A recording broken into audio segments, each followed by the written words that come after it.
Les contes sont des lignes tirées entre les hommes, de bouche à oreille, comme des ports sur la mer océan, reliés par une ligne blanche d'écume, par une trace d'étrave.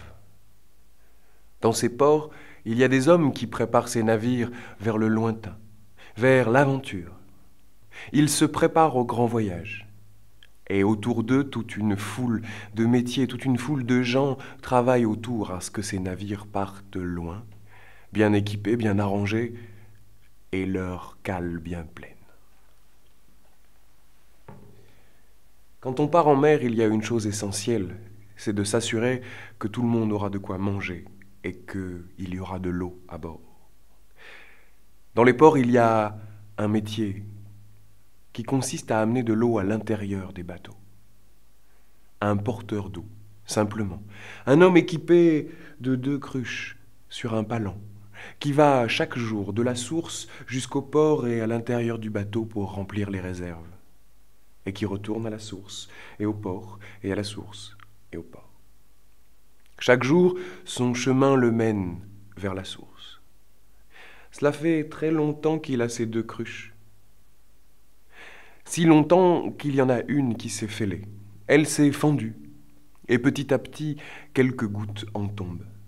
Et puis, avec le temps, de plus en plus de gouttes.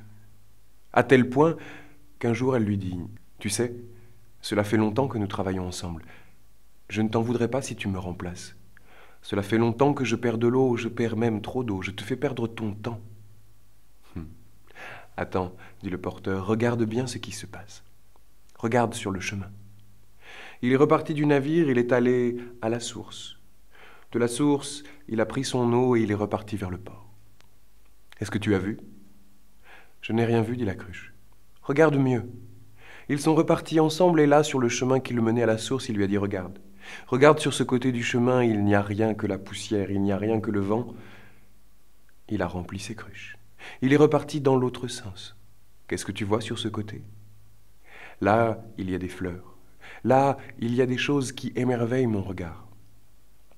Quand j'ai vu que tu étais fêlé, j'ai acheté des graines au marché et je les ai semées. Et puis, chaque jour, tu les as arrosées, goutte à goutte. Et depuis ce jour, mon chemin est fleuri, le chemin que j'emprunte tous les jours, du port vers la source et de la source vers le port. Ce chemin-là, depuis ce jour, est fleuri et pour rien au monde, je ne voudrais te changer.